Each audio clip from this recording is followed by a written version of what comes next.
ഞാൻ പലപ്പോഴും പറയലുണ്ട്, നമ്മൾ ബാങ്ക് കേൾക്കുമ്പോൾ നല്ലോണം ശ്രദ്ധിക്കണം.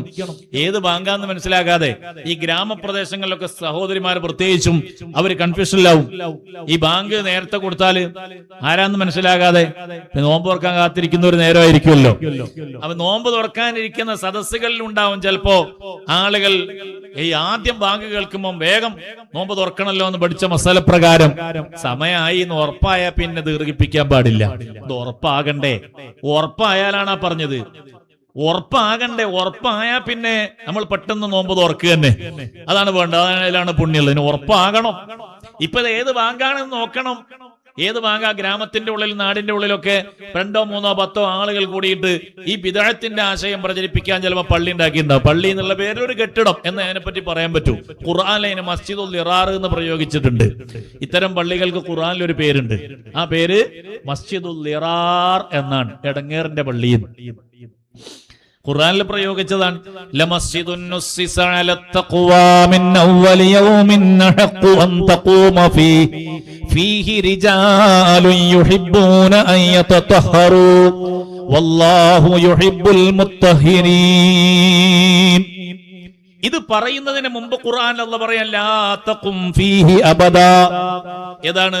മസ്ജിദുൽ ലിറാർ വല്ലദീന ഇത്തഖദൂ മസ്ജിദൻ ലിറാറൻ വകുഫ്റൻ വതഫ്രീഖൻ ബൈനൽ മുഅ്മിനീൻ വഇർസാദൻ ലിമൻ ഹാറബല്ലാഹ വറസൂലഹു മിൻ ഖബ്ൽ വലയഹ്ലിഫുന്ന ഇൻ അറദ്നാ ഇല്ലൽ ഹുസ്നാ.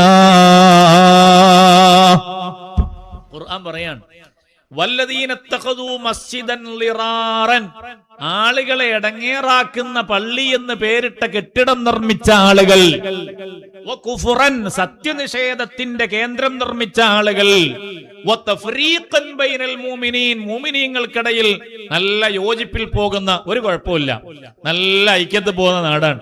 ആ നാട്ടിൽ ഭിന്നതയ്ക്ക് വേണ്ടി കെട്ടിടമുണ്ടാക്കിയ ആളുകൾ, എന്നിട്ട് അതിന് പള്ളി എന്ന് പേരിട്ടവർ.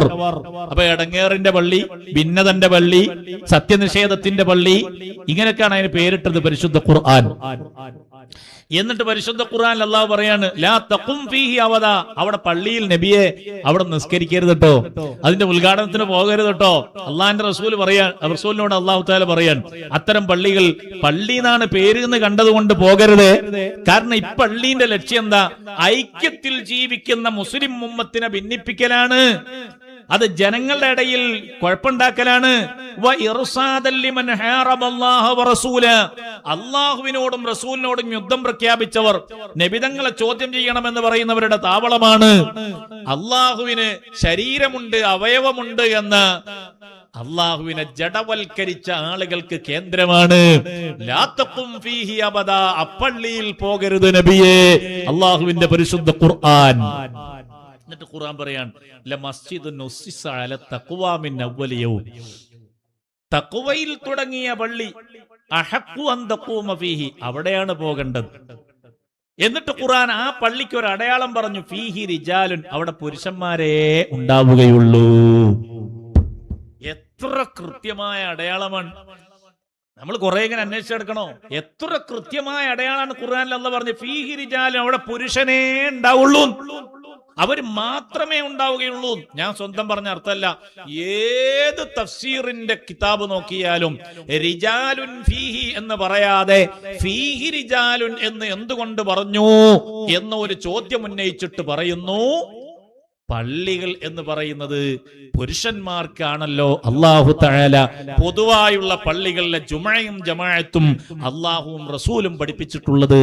സ്ത്രീകളെ അവർക്ക് വീട്ടിൽ വെച്ച് നിസ്കരിക്കുന്നതിന് പള്ളിയിൽ പോയി നിസ്കരിക്കുന്നതിനേക്കാൾ വലിയ പ്രതിഫലം അല്ലാഹുവിന്റെ റസൂൽ വാഗ്ദത്തം ചെയ്തിട്ടുണ്ടല്ലോ.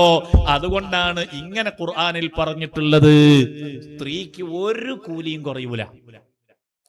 ഞങ്ങൾക്ക് പള്ളി പോകാത്തന്നെ എന്തോ കൂലി കുറഞ്ഞു പോകുമോന്നൊന്നും പേടിക്കേണ്ട, ഒരു കൂലിയും കുറയൂല. പള്ളി പോയാലുള്ളതിനേക്കാൾ കൂലി.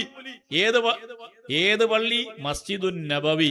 ഞാൻ ആ ഭാഗം ഹദീസ് ഉദ്ധരിച്ചു പറയാം. അതിന്റെ ഇടയ്ക്ക് ഞാൻ ഇതൊന്ന് ഓർമ്മപ്പെടുത്തിയതാണ്. ഈ ബാങ്ക് പറഞ്ഞപ്പോ ഒന്ന് ഓർമ്മ വന്നത് പറഞ്ഞതാണ്. പരിശുദ്ധ ഖുർആനിൽ അല്ലാഹു തആല പറയും, വളരെ കൃത്യമായ ഒരു അടയാളം, ഫീഹി റിജാലുൻ, അവിടെ പുരുഷനേ ഉള്ളൂ എന്നാണ്. അപ്പോ അവിടെ ബാങ്ക് കൊടുക്കുന്നുണ്ടല്ലോ, അല്ലാഹു അക്ബർ പറയുന്നുണ്ടല്ലോ, ലാ ഇലാഹ ഇല്ലല്ലാഹ് പറയുന്നുണ്ടല്ലോ, അശ്ഹദു അല്ലാ ഇലാഹ ഇല്ലല്ലാഹ് പറയുന്നുണ്ടല്ലോ, അശ്ഹദു അന്ന മുഹമ്മദ് റസൂലുള്ളാഹ് പറയുന്നുണ്ടല്ലോ. അപ്പൊ അവരൊക്കെ ഇസ്ലാമിന്റെ ആൾക്കാരല്ലേ, മുസ്ലിങ്ങളായ ആൾക്കാരല്ലേ, ഖുർആൻ അംഗീകരിക്കുന്നവരല്ലേ. നമുക്ക് അവിടെ പള്ളി പോയാൽ എന്താ? പള്ളി പോയാൽ മെല്ലെ മെല്ലെ ഇങ്ങനെ തരും ഈ ആശയങ്ങൾ. ആ ആശയത്തിൽ ഒരാശയമാണ് ഞാൻ അവരുടെ പുസ്തകം നോക്കിയിട്ടാ വായിക്കുന്നത്. ഈ പുസ്തകത്തിൽ പറയുന്ന വിഷയം എന്താണെന്നറിയോ? അവര് പറയാണ്, മുസ്ലിം ചിന്താ പ്രസ്ഥാനങ്ങൾ എന്ന പുസ്തകത്തിൽ അവരുടെ മങ്കട അബ്ദുൽ അസീസ് മൗലവി എന്ന KNM-ന്റെ മുൻ പ്രസിഡന്റ് എഴുതിയ പുസ്തകമാണ്. കേരള നദ്വത്തുൽ മുജാഹിദീൻ എന്ന മുജാഹിദീങ്ങളുടെ പുസ്തകമാണ്. ആ സംഘടനയാണ്. അതിന്റെ പ്രസിഡന്റ് ആയിരുന്ന, സ്റ്റേറ്റ് പ്രസിഡന്റ് ആയിരുന്ന ആൾ എഴുതിയ പുസ്തകം. ആ പുസ്തകത്തിൽ പറയുകയാണ്, അള്ളാഹുവിന് ശരീരമുണ്ട് എന്നും അവയവമുണ്ട് എന്നുമാണ് ഇവർ വിശ്വസിക്കുന്നത്.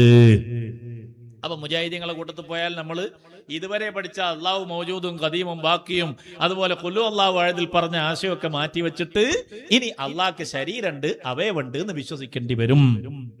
വേണോ ഈ ആശയം? മുസ്ലിങ്ങൾക്ക് വേണോ?